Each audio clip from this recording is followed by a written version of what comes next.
저는 오늘 본문 말씀 야고보서 1장 17절로 18절 말씀을 통해서 최고의 복 감사의 제목이라는 제목으로 주의 말씀을 선포하도록 하겠습니다.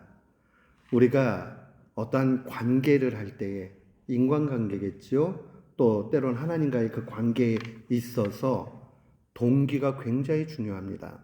어떠한 모티베이션을 가지고 하느냐에 따라서 이 결과가 달라지기도 합니다. 우리가 동기가 왜 그렇게 중요한가 보니까, 그렇죠. 동기에는 그 사람의 마음, 진심이 담겨 있기 때문에 그렇습니다. 어떤 아이가 컵을 깼어요. 컵을 깼는데 이 아이가 엄마한테 우유 한 잔을 좀 주고 싶어가지고 가져가다가 깼어요. 동기가 좋잖아요. 그럼 어떻지요? 그래, 안 다쳤으면 됐다, 이런 생각이 들어요. 그런데 질 수 없이 막 허둥지둥 거리면서 하다가 유리 잔을 깨버렸어요. 그러면 어떤 마음이 들죠? 화가 나죠. 왜냐하면 그 동기가 그 질서를 잘 지켜야 되는데 안 지키고 하기 때문에 이거 잘못됐구나 하는 생각을 하면서 결국 그 똑같이 깨트린 부분에 대한 반응이 달라집니다. 우리가 아주 사소한 이러한 예지만은 동기가 얼마나 중요하냐, 그 마음가짐이 얼마나 사람들에게 많은 영향을 주느냐 하는 것을 깨닫게 됩니다. 미국의 시작을 알리는 1620년도, 우리는 메이플라워홀을 잘 기억을 합니다. 영국의 종교 자유, 특별히 신앙의 자유를 얻기 위해서 그들이 메이플라워홀을 타고는 그 다음에 미국 땅으로 오게 되지요. 그들은 철저하게 신앙의 자유를 얻기 위해서 그 박해를 견디지 못하고 그 다음에 그 가운데서 진짜 하나님을 잘 섬기겠다라는 그 마음 한 가지를 가지고 낯선 땅에 목숨을 걸고 오게 됩니다. 그런데 우리가 종종 이 메이플라워호에 대해서는 잘 알고 있는데 또 다른 배였던 메스터호에 대해서는 잘 들어본 적이 없습니다. 이 메스터호는 목적지가 어디였느냐? 우리 사우스 아메리카, 남미였어요. 근데 이 배를 타고 가는 사람들의 동기와 목적은 단 한 가지였습니다. 무엇이었냐면 금을 얻기 위해서. 금을 얻기 위해서 그들은 목숨을 걸고 새로운 땅을 향해서 가게 됩니다. 학자들이 그 상황들을 보고 최종적인 결론을 내립니다. 그들은 금도 얻지 못하고 하나님도 얻지 못했다. 그러나 메이플라워를 탄 사람들은 어떻습니까? 그 일기들을 보면요, 눈물 없이 못 읽어요. 왜냐하면 102명의 탑승객들 가운데 많은 이들이 목숨을 잃게 되고 이 척박한 땅에 와서도 고난을 당했기 때문입니다. 그러나 오늘날의 미국의 영광과 부가 어디에서부터 오게 됐습니까? 우리는 그들의 신앙의 결단을 통해서 이 결정이 되었다는 걸 잘 알고 있습니다. 사랑하는 성도 여러분, 동기의 다름이 결국 이렇게 결과의 다름으로 나오게 됩니다. 제가 확인되지 않아서 잘은 모르겠지만 이 남미의 어느 대통령이 미국 대통령을 만나서 그런 얘기했다라는 일화가 있어요. 우리는 금도 얻지 못하고 하나님도 얻지 못했는데 당신들은 하나님도 찾았고 덤으로 금까지 얻게 되었으니 얼마나 좋습니까? 부럽습니다. 이런 얘기를 했다고 그래요. 어찌되었다 한 번쯤은 우리가 생각해 볼 만한 문제라는 걸 보게 됩니다. 우리는 2024년도 추수감사 주일을 지나면서 한번 하나님께 감사의 그 제목들, 그 리스트를 한번 만들어 볼 필요가 있습니다. 가족을 지켜주신 것도 감사하지요.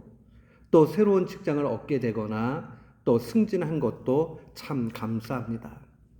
또 많은 수입을 얻게 된 분들이 있다면 그것도 감사하지요. 건강을 유지할 수 있는 것, 뭐 그렇게 큰 문제가 없는 것 너무 감사합니다. 어쩌면 우리의 소소한 일상, 이것이 하나님 앞에 감사의 제목 그 자체일 수 있습니다. 그러나 이런 게 다 없더라도 우리 안에 하나님에 대한 감사가 있다면 그 분은 모든 것을 얻었는 줄을 믿습니다. 하나님이 내 속에 계시고 하나님과 동행한다. 그러면 거기 안에 모든 것을 얻은 것입니다.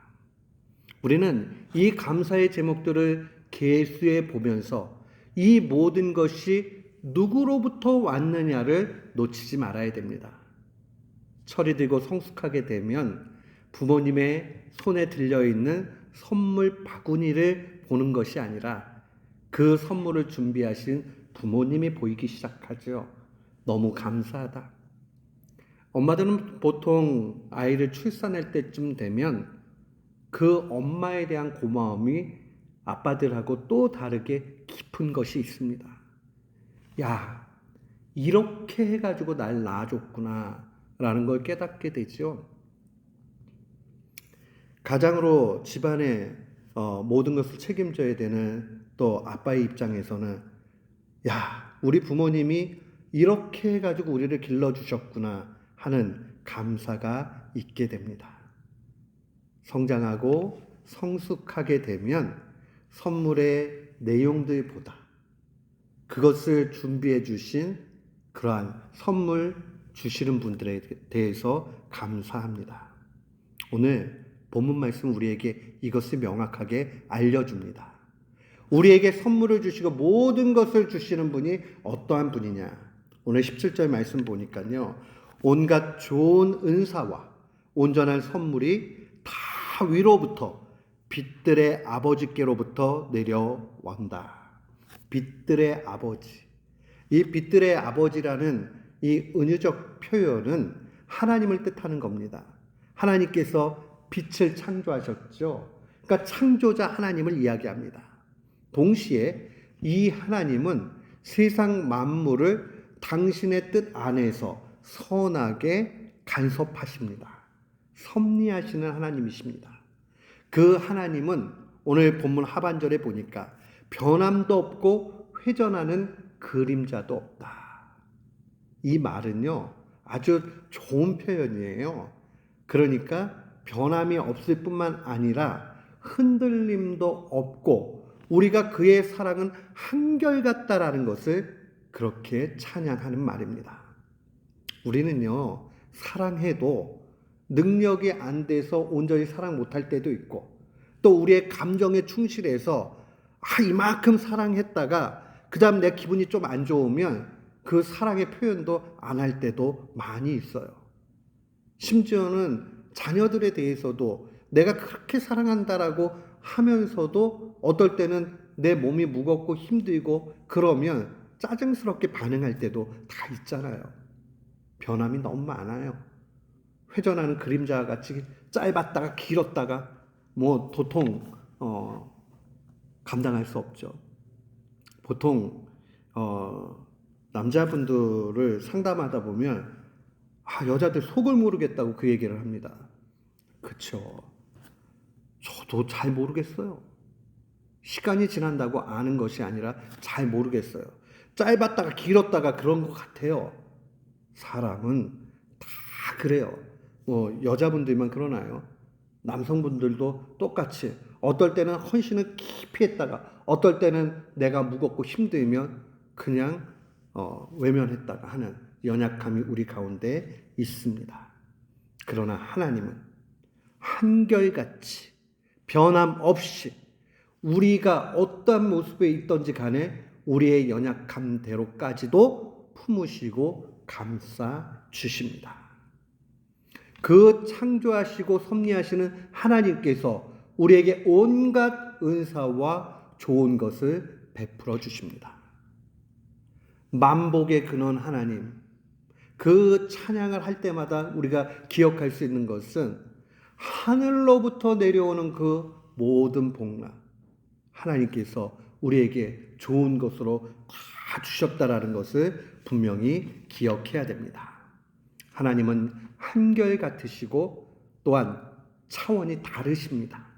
하나님께서 우리에게 베풀어 주시는 사랑은 정말 차원이 달라요.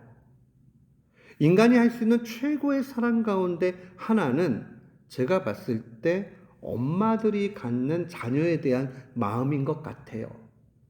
그게 인간이 할 수 있는 최고의 사랑이 아닐까라는 생각을 합니다. 제가 몇 번 설교 중에 말씀을 드렸지만 아이를 기를 때에 이 아이를 안고 있는 일이 여름에는 매우 무더운 일이고 그 다음에 팔이 떨어질 것 같이 무거운 그러한 일입니다. 그래서 모든 아빠들이 그런 건 아니지만 대부분의 아빠들은 10분 이상을 아이를 안고 있는 일이 무지 힘든 일이 됩니다. 거의 중노동이죠. 그런데 엄마들은 아빠들보다 평균적으로는 기운이 없어요. 이 근육이 약하단 말이에요. 그런데 그 아이를 들쳐매고 젖을 먹이고 그 다음에 움직이고 이런 것들을 보게 되면 참 사랑이 크다라고 생각이 듭니다. 근데 그 최고의 사랑을 주어도 결국 부모님이 해줄 수 있는 건 한계가 있어요. 그러나 우리 하나님은 우리에게 꼭 필요한 것대로 넘치도록 주신다는 사실입니다. 아까 메이플라워호와 메스터호에 대해서 말씀을 드렸죠. 우리는 그런 생각을 합니다. 결국 메스터호는 동기가 나빴으니까 하나님 앞에 복을 받지 못했다. 그런데요, 확실히 맞아요. 인간적인 눈으로 보면 이 미국의 땅보다는 남쪽에 있는 남미의 사람들이 어렵게 사는 결론으로 보면 복을 얻지 못한 것처럼 보입니다. 그러나 다른 측면에서 살펴보면 하나님이 그들에게 얼마나 큰 복을 주셨는가를 우리는 또한 알 수 있습니다. 사랑하는 성도 여러분, 신앙이 없는데도 불구하고 그들이 아주 넉넉하고 충만하게 복을 누리게 된다면 하나님이 더 필요 없이 될 겁니다. 그러니까 그것은 저주예요. 한번 잘 생각해 보세요. 우리가 하나님 앞에 불순종했는데 하나님이 너 안 되겠다 그러고 어려움을 주시면 회개한단 말이에요. 그러니까 큰 은혜예요. 그런데 하나님께서 우리에게 아무런 것도 말씀 안 하실 때가 있어요.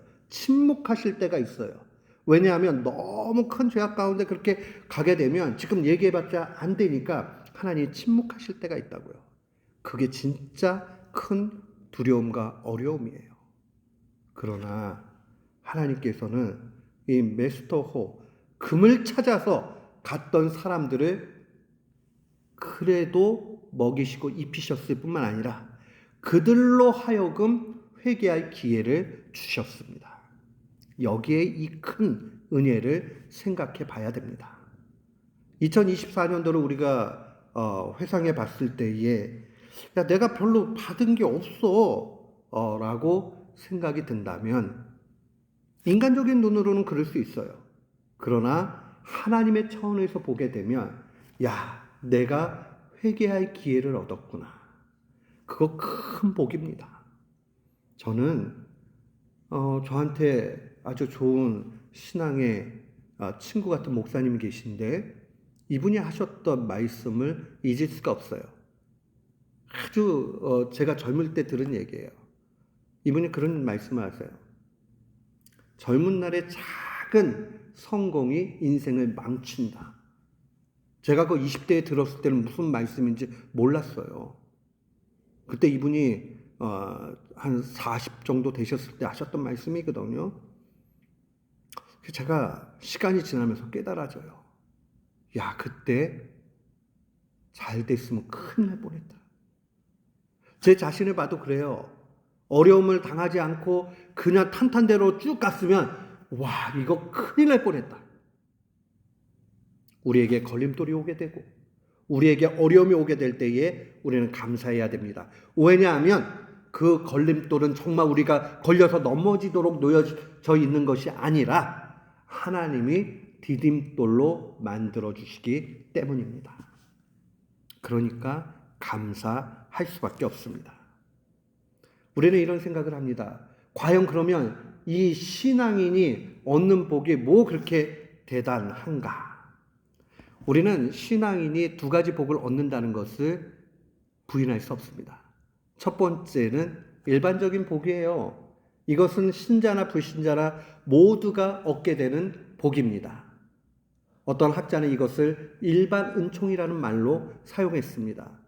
하늘의 해를 보십시오. 달을 보십시오. 믿는 사람들에게만 비춰지지 않습니다. 믿지 않는 사람들에게도 비춰집니다. 공기도 믿는 사람에게는 1등급 고기가 공급되고 믿지 않는 사람들에게는 3등급이 되질 않습니다. 모든 사람들이 다 동일하게 옵니다. 그런 면에서 보면 세상의 눈으로 보면 신자나 불신자나 별반 차이가 없습니다. 그러나 신자만이 누리는 특별한 복이 있습니다. 이것을 특별 은총이라고 이야기합니다. 그것은 바로 예수 그리스도가 가지고 계신 모든 신령한 복을 뜻합니다. 이것의 최고복은 구원입니다. 구원은 신자만이 누릴 수 있는 복입니다. 오늘 18절의 상반절에 보면 그가 그 피조물 중에 우리로 한 첫 열매가 되게 하셨다. 이렇게 기록되어져 있습니다. 우리를 최고의 존재로 대우하신다는 겁니다. 피조물 가운데 최고의 존재로 대우하시는 것, 그것이 바로 무엇이냐? 바로 예수 그리스도를 소유한 겁니다. 예수 그리스도를 소유한 사람은 모든 것을 얻은 겁니다. 이거 놓치지 말아야 돼요.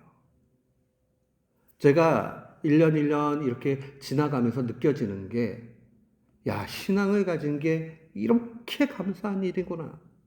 살면서 최고구나. 제가 목사기 때문에 이 말씀 드리는 것 아닙니다. 어떨 때는 객관적으로 다 좀 이렇게 비교를 해봐요.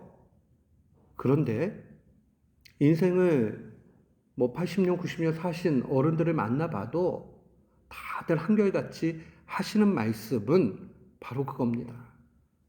나 많이 가져서 좋다. 나 건강하니까 좋다. 이렇게 말씀하시는 분들은 지극히 적어요. 어차피 시간의 차이만 있을 뿐 언젠가 죽음이라는 것은 우리가 맞이해야 될 현실이기 때문이죠. 그럼 뭐가 좋은가 보니까 예수님 알게 되고 예수님 믿게 되고 예수님 통해서 살게 되니 그것이 기쁘다. 우리에게 지혜자들이 이미 그 정도 얘기하면 우리는 시행착오할 필요 없어요. 세상에 가치 있는 것들이 있지만 그게 전부 다 아니라는 것을 분명히 알아야 됩니다. 신자는 믿음을 가진 사람들입니다. 이 신자들은 완전히 다르게 살아갑니다. 종교의 자유가 없었던, 복음이 처음 들어왔던 시절에 한국 땅에서는 여러 가지 어려움이 있었죠. 우리 개신교의 역사보다 천주교의 역사가 더 길지요. 그래서 핍박과 순교의 일들이 굉장히 크게 있었어요. 우리 민족 자체에. 우리 개신교회는 어떤 면에서 보면은 선교사님들이 오셔서 순교의 씨를 뿌린 것이 훨씬 많습니다.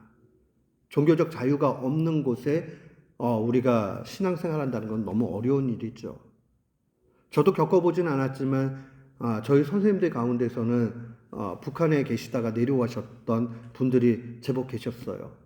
이분들은 지나칠 정도로 공산당에 대해서 그 알러지 반응이 있으십니다. 근데 저는 이해가 가요. 말씀을 들으니까 이 공산당들이 재산이 있는 사람들 걸 뺏어가는 건 참을 수 있는데 아예 신앙생활을 못하도록 만드는 것에 대해서 너무 견딜 수가 없는 거예요. 그래서 북한에서 남한으로 내려오신 많은 분들, 6.25 전쟁 이전에요, 내려오신 많은 분들은 신앙의 자유 때문에 그랬어요. 너무 고통을 당하니까. 그래서 공산당의 상황을 봤기 때문에 그분들은 내려와가지고 이 신앙의 자유가 얼마나 값진 것인가, 이것을 잘 느꼈죠. 공산당들은 언제나 예수님을 부인하라고 그렇게 이야기했습니다. 오늘날은 어떤가요? 한국에서 저도 지내보고 미국에 와서도 지나면서 느끼는 것은 오늘날에 그러한 예수님을 믿는다고 핍박받는 일들은 거의 없습니다. 그러나 우리에게는 그와 아주 비견할 만큼의 큰 어려움이 있습니다. 그건 바로 세상 사람들을 부러워하는 일들입니다. 부요함이죠. 예수 안 믿어도 잘 먹고 잘 살고 높은 지위에 올라가고 그러면 왠지 모르게 속에서 야, 나는 뭐냐? 이런 생각이 듭니다. 이 싸움을 어쩌면 신앙의 자유를 위해서 목숨 내걸고 싸웠던 우리의 선조들과 같은 심정을 가지고 우리는 이 2024년도를 살아가면서 싸워야 되겠습니다. 예수님 안 믿는데 저 집 아이 잘 됐대. 그러면 왠지 모르게 패배자같이 느껴지는 그런 모습이 분명히 있을 겁니다. 그때 우리는 하박국의 고백을 다시 한번 우리의 마음에 새겨야 됩니다. 하박국 선지자는 이렇게 고백했습니다. 비록 무화과 나무가 무성치 못하며 포도나무에 열매가 없으며 감람나무에 소출이 없으며 밭에 식물이 없으며 우리의 양이 없으며 외양간에 소가 없을지라도, 너무 길지요? 폭삭 망해도 나는 여호와를 인하여 즐거워하며 나의 구원의 하나님을 인하여 기뻐하리로다. 정말 주님이 계시면 다 잘 돼요. 결국은 잘 돼요. 제가 2003년도에 목사를 받았으니까 지금 시간이 지났는데 그 시간만큼이나 20년 동안, 뭐 사역은 그 이전부터 했죠. 한 30년 데이터를 볼 때요, 주님 잘 섬기는 사람이 고난당한 적은 많아요. 그러나 그 믿음 때문에 이깁니다. 그리고 하나님께서 마지막은 복되게 하십니다. 그러니까 걱정할 필요가 없어요. 정말 걱정할 필요가 없어요. 30년 데이터 가지고 말씀드리면 우리가 실상은 믿을 수 있잖아요.